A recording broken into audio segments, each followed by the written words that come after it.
Oh yeah, we in the building. Yo. Rocking with my guy Nigel. So Okay. it don't. I'm with you. I might just shoot. I've been kind of driving all day, so I might have to. I gotta stretch the legs a little bit. Know what I mean? Hey, bro, I had like the hardest time saying your name, pronouncing your name, and I practiced on the way up here last night. I said, like I do not want to get this man's name wrong. Oh no, you're I good, was bro. struggling. Listen, I was like, is it? Listen, I've gotten everything: calf, cough, cleef, cave. No, it's not a problem. So I had to put like cave, like I put it like you know you see on Google, like how to say somebody's name, bro. Yeah. I was struggling, dog. I have been threatened before. Bro, for real? Oh yeah, I've had a guy pull out brass knuckles in the pocket before because I didn't play his song. Yo, what's going on, folks? Now Jones here with another episode of My Type of People. I'm here today in Charlotte, North Carolina, and I have with me entrepreneur, master mixer, DJ Kaif Tucker. Yes, sir. Kmil. What's going on? What's up, G? Good. Take us to the beginning, man. How did you start your journey as a DJ? Dope. So believe it or not, and this is just my humble opinion now that I have absorbed all of my years of DJing. I think it started when I was a kid. Because my mother and my father, so I'm from Jersey, Morristown, New Jersey. All right, Jersey. And so, you know. Jersey in the building. You know what I mean? So, but my mother and my father were music junkies. So, but they grew up in this funk era. So, in my household, there's a lot of like James Brown. So James Brown, Parliament, Funkadelic. You could throw some Ozzy Brothers and everything in there too. They kind of got mixed in, but everything was really like Parliament, Funkadelic, James Brown, Etta James, Tanner Gardner. So that was just something that I constantly heard. So I think my love for it kind of came around maybe 2 or 3 years old.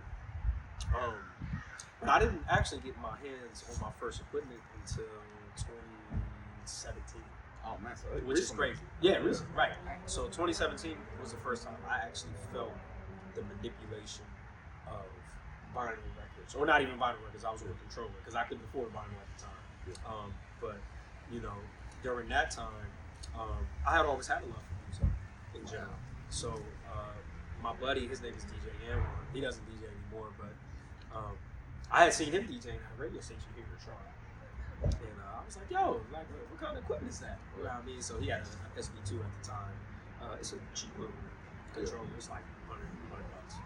But so you're a big influence? Like your biggest influence? Get you to start DJing? Well, he got me into the entry point of it, but my biggest influences were guys like Scratch Master, who's a famous DJ out in Canada, Jazzy Jeff, DJ Scratch. Kid Capri, those are some of my inspirations that I watched as a kid. And one, his name is Tyreek, by the way, but he was the first time I saw it like in person, like with actual equipment in a station. And we went to school together, so like he was bringing his equipment to school as well. So I was like, oh, like, okay, I see what you got going on. Let me try and work with that. So then one day he just let me, just cut some records, and I was like, I kind of like the feel of manipulating songs, going from left to right, right to left, because that's all DJing is. You're just transferring music. You're passing along songs. That's how you have like a continuum of music throughout the night. And so I just fell in love with it since, to be honest with you. That's what's up. Not to go off on a tangent. Oh no, yeah, man. So as you transition and get the feel for DJing, disc jockey, for those who don't know the short, that's the long version of DJ. There you go. So do you remember like your first gig that you ever played? Like how was that experience for you? My first gig was at a spot called Kingtown, which I DJ currently now. And it was, I want to say it was bad, but it was good too. It was bad because I wasn't ready, but it was good because I got the experience. Yeah. And so I had my friends come with me. I had practiced months up until, but I had made a mistake because one of my buddies came to see me. And, he had a drink beside me, so my equipment is in front of me, and he's beside me where you are, right? So he didn't spill nothing on, but he was, like, bumping into me as I'm DJing. So for some reason, I think his elbow, or maybe his hand, had backspin on a record. So it kind of was like, like you could hear it out loud. And I was like, but I didn't make it any better because when he did it, I was like, ooh, let me just do it again. Well, you say and try to make something different. Yeah, so you say that was your worst like Your first was your worst? I think so because I wasn't prepared. I just wanted to go and play. But I actually I didn't get a chance to hone my skills. I only knew what I wanted to play, but I didn't hone it in front of people. I didn't hone it. I honed it at home, but it's a little different when you have the experience DJing in front of a crowd, and also hearing other music that you didn't know people like. So like I didn't get a chance to go from there. I only go off of what I thought people would dance to. Right, but Which is something else I learned in DJing too. It's not always the hype tracks that get people going. You know what I mean? It's That's a lot surprising. Yeah, so it's like, you got to read the room type of thing? So absolutely, reading the room is a skill set that a lot of DJs, I think, need to have, because what we think will work sometimes doesn't work. So you might think hitting them with all these top 100 songs is going to work sometimes, but you know, sometimes your set can get boring that way. You know, if I'm just giving you that the whole time. Now it depends on the room you're in too. Sometimes it'll work, but if it's every time I'm DJing, in every other room doing the same thing, I mean, it's that simplicity. It becomes boring. So I always try to give something different now that I have this experience and all the music I've collected over the years too. So I just try to give somebody something different every time. One, so I'm not boring, but you know, I want to. My goal is to take you on a journey. You know what I'm saying? So you know, if I can take you on a journey, oh, you're good. No, it's that's my goal. Did you have anybody ever like have you ever cleared a dance floor before? Like, versus have people come and so in the middle I think everybody's had that experience, like when they first start out. I'm trying to think. I played a few songs where it was like, not this one, and walked away, and then I followed up immediately with something else to get it back. So I think all DJs have had that experience. I think I'm not afraid to admit that. We have all done. I feel like every DJ experienced that at least one time. But you learning that. Yeah, of course you do. And that's the thing. You learn what works and what doesn't work. So if I'm clearing it, I'm like, okay, maybe they don't like this song. Let me try this one. Bring them all back. For sure. So you mentioned you're from New Jersey. Yes, sir. So moving from New Jersey to North Carolina, how was that vibe shift? Like, I ain't like it down here. I ain't like it down. Oh no, because I'm a city kid. You feel me? So no, I love it down. Let me say that, because I don't want nobody to be like, oh, he's wild. I love it down here, but when you first come down here, you're used to certain environments, you know. And I was young when I came down too, but you're so used to certain environments. They say when you move to another city, I think it takes 3 years or 2 years to actually get adjusted. Right. And so it just took me a minute. You know, I had to figure out my lane, but I also had to, you know, get in the right social groups. You know, so once I started to find my friends and my environment and the things I like to do, then it just became home. You know, so, but that's for anybody. You know, you move to a city, you don't really love it when you first move there. You try to get accustomed to it. Yeah. Because everybody want to move to New York, and then when you go to New York, yes, but there are a lot of people that have said that same exact statement, and they move up there and they hate it. Yeah. Because like hanging artists, you gravitate towards that. Right. I'm sure musically, I'm sure the music different in Jersey than North Carolina, but it's still music at the end of the day. To be honest with you, we listen to the same thing. The only thing that might be a little different is house music, some hip hop, but we listen. Dancing for sure, but generally, what I found out about DJing, because I traveled in DJ too, we all listen to the same thing. There are different vibes in different cities, so I will say that, but we generally all listen to the same thing. Depending on the venue that you're at. Hip hop club wise, we all listen to the same thing. So, what would you say your weirdest request ever is? Like, you ever had someone say, "Hey, play this," or like, you know, just whatever. Okay, so we got to break that one down in a club setting, in like a birthday party. I'm gonna do both. Kids party, I think a Barney song, but it's like a Barney TikTok. They got like curse words in it, so I'm like, nah, I can't do that because the kids get influenced by TikTok. So I tried to give them a chance. The good thing is I listened to it first before I played it. And when I heard all the words in it, I said, nah, I ain't about to drop this. I would say that it was like a Barney trap song. And Not the party trap at the pier. It was. I was like, yeah, I ain't about to play that. In the club, it's not that you get weird requests in the club, but you get some stuff that's like off the wall. It'll be songs I've never heard of, or it'll be their personal song that nobody knows. Yeah, That'll definitely clear the dance floor too. So like, I was very, very welcoming to a lot of people that was just starting out. Yo, play my song. Every time I played this song, it was. No, but like, me being, kind and courteous, I try to give people a chance because you want to give people a chance. Yeah, that's for sure. But there's only been a couple of artists that I've heard that have been actually legit. But most of like the rap songs, it's clear. So I'm not gonna say it's a real request, but people request at the wrong time in clubs. I'll say. Interesting. Yes, for sure. And do you produce? No, music or? I don't. I started looking into it because a lot of people are now asking me to.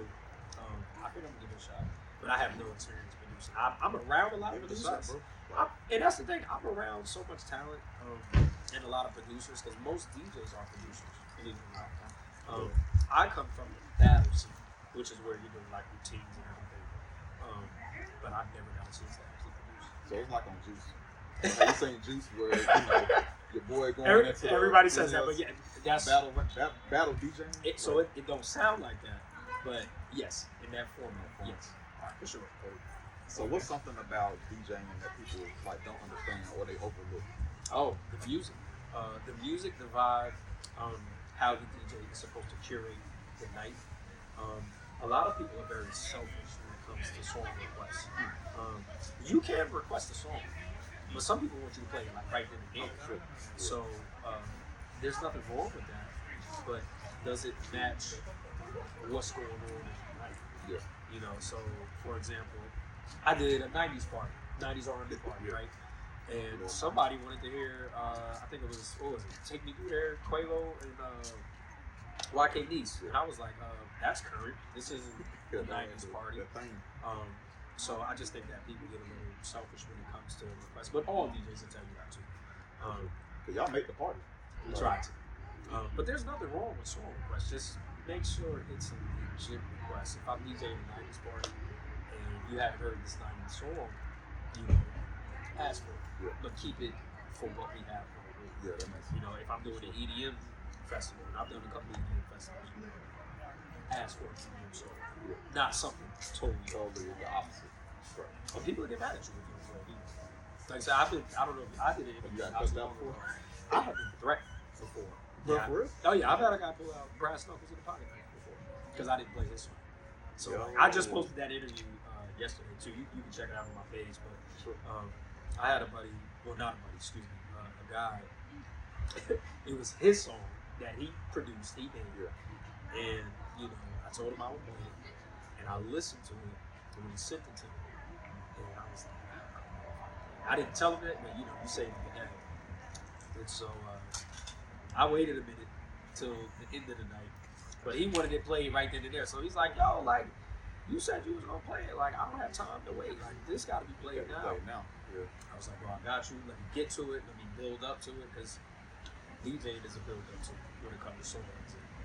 But he was like, no, I don't have time to wait. Like, you can play this now. Yes. Brass knuckles. So like they have the rings, the pointy top, with the little knife. Everybody catch that? Like, yo, help bro out. As soon as he did that, I scooted over. Yo, what's good? Yo, this is DJ Kmil rocking with y'all. Hey, real quick, can I get security to the booth, please? And he was like, bro, you are snitching. You doing this, you doing that. I said, listen, I'm not losing my life over this song. But it's happened before. Right. And that was glad you good. Like, right, me too. That's crazy. But imagine if I would have given more hard time. It could have been worse. Sure. I know you talked about like your gear and like software in the beginning. So what's your current setup now, and why do you prefer that type of gear or software? However, I'm not a like you, so I know you bring the people in. Like, what's your gear and stuff set up like? So I started out on the SP2, which was a little board. The software the one that I started out on was called Virtual DJ, and it's kind of like an entry level software for DJs to use to mix songs together. Eventually I graduated to what is now called Serato. And Serato to me had a better visual layout than virtual DJ. So for me, because it looked better, it felt more comfortable. I was doing virtual DJ for like a year and a half, and then I switched right over. Been with Serato ever since. So as I progressed from software, I went from SB2 to what is called an NS7, which was a motorized platter. And what that means is the platter just spins. Gotcha. And so that was my introduction to turntables, because it was a little vinyl, and I fell in love with the feel. One of something rotating, like the feel of being able to cut it, but not only cut it, it enhanced my skill, because I didn't realize that. And this is no disrespect to controllers, but a controller doesn't. Who lives there? Is it full potential a couple? Is it only in mastering certain things when you're just starting out. Right. So that vinyl introduction got me to turntables. So that's the actual big setup. So now I have 3 loop 7000s and an S7 mixer, very expensive. So that's probably the last time I buy something like that. But it ranks from like hundreds to thousands. So turntables could go for 1,000 a piece. So it just depends on what you get. So the reloops were 600 a piece, so that's 1,200. But you need the mid section to connect everything. And my S7 was 1,800. So really $3,000, plus taxes. Yeah, right. Now I'm not paying for that all at once. You get on a payment plan, but very expensive. Sure. But that equipment, it kind of opened up my potential. The more things were motorized, the more I was able to catch things, not just with my eyes, but I listened a little different too with seeing. So my eyes became my ears, which a controller will limit you because a controller doesn't move. It's stiff. So you stare at the screen the whole time. You're not supposed to stare at the laptop the whole time. You're supposed to see what's going on in the crowd. So I just started mastering that, and then I got into battling, and then I just took off from there. That's crazy. Oh yeah, bro. That's crazy. Yeah. Like people consider you like a not a good DJ. You just stare at the laptop. No, it's not that. It's so it just distracts you. Yeah. That's all. There's nothing wrong with staring at the laptop, but let me not say that. I don't want to give nobody no bad advice. It just limits what you see is happening. If I stare at the laptop the whole time and I don't see who's dancing or what, now I could be messing up the vibe. Yeah. If nobody's dancing and I'm staring at the laptop and I'm thinking I'm going crazy, I could be messing up the vibe. For sure. That's why playlists and stuff together, right? So on your laptop or like the whole set. So believe it or not, so yes, believe it or not, I freestyle. So like I have a dedicated or many dedicated crates of music, but I'm very organized. But I don't plan anything because sometimes when you plan stuff, I'll be wrong. I get stuck. So I have dedicated crates to songs. So like I have like an 80s crate, 90s R&B crate, 90s hip hop crate, current hip hop, current R&B, jazz, songs of Bachata Moringa. Everything is literally broken down. So it might be like over 150 crates. But I'm literally just scrolling and picking each time. So I think, and I'm so thankful I learned that skill for myself. But that has helped me get multiple gigs throughout the time too, because I'm watching, I'm seeing what everybody is vibing to. If you're vibing to this, I'm going in that crate and sticking to that. So like, if somebody is wrong, but that's what I'm saying. So like, I can't stare at the laptop the whole time. I'll look and pick a song. After I pick the song, I'm looking right back at you, just to see what you're vibing to. Because I don't want to limit your fun. Because the DJs, it's never about us. It's always about people. You know what I mean? So that's for sure. That's what's up though. Yeah, for sure. So you wasn't doing all that. You weren't a DJ. What would you see yourself as? I probably would be either a sports commentator or radio host. And I went to school for radio too. But I would interviews too. Yeah. You good. You got a good personality. Man, appreciate you. Listen, same to you, bro. But I just love conversing. Yeah. So for me, I would gravitate towards things that allow me to use my powers. Yeah. So like interviews like this, I definitely would be an interviewer because I do interviews now, but if it was to be paid, for sure. Yeah. So I would do that. Radio hosting for sure. I always was just into radio. I got my degree in mass media, I just could never get a job in radio for some reason. Never too late either, bro. Oh, it's never too late. Yeah. It's never too late, but I would do something like that for sure. That's what's up, though. I can see that. Yeah, Appreciate appreciate you, man. Where you see yourself in 5 to 10 years? So, in many different places, even outside of DJing, I think I'm gonna have an established foundation, whether it be here or somewhere else. Wherever that foundation is, I'm taking my family with me. So, I can see myself propelled on a different level of where my career is now. I may be more involved in curating events instead of DJing. I may be more involved with interviewing. I may be more involved with connecting all the right pieces together to run my own events. You know, because a lot of DJs now are running their own events. Yeah. So, and people are asking me about it now. So I don't know where that's gonna go. Yeah. But I think that might be my next thing, because when you curate your own events, it's for you. Yeah. You know what I mean? It's for the people too, but it stems from your mind. So if I can create some fun stuff, you know, I don't know what, but I'm very much a big kid, so like music and whatever else would go with that, I can make something happen. Yeah, you can definitely. You're a creative dude, so you'll make it work. A little bit, yeah. And lastly, man, so any social media channels where people can find you, you know, see your work, see what you do. Yeah. You know, just shout out, man. I place it somewhere on the screen when I edit and stuff. So Cool. Yeah. So anything you want to shout out? Definitely tag me too. But you can follow me on Instagram at DJ_Kmil. It's DJ Kmil. So DJ_Kmil. My TikTok is not all that. I'm gonna get more active on TikTok, but it's just Kaif Tucker. Kaif Tucker. That should pop up as DJ Kmil too, though. So real quick, the reason why both are attached is because my DJ name is my actual name. So Jamil is my middle name, and then Kaif for K. So K and Mil, I just put it all together. So if you see DJ Kmil, the Kaif Tucker will probably be up under it. But that is actually all of my social media. So it's either DJ_Kmil and Kaif Tucker. I'm trying to think. Yeah, I'm not on Snap. You can find me on Facebook, Kaif Tucker, DJ Kmil. Sometimes I post things on there, but everything really is connected to my Instagram. So DJ_Kmil. All right. Well, there you go, folks. That concludes another episode of My Type of People. And see y'all next time. Appreciate y'all.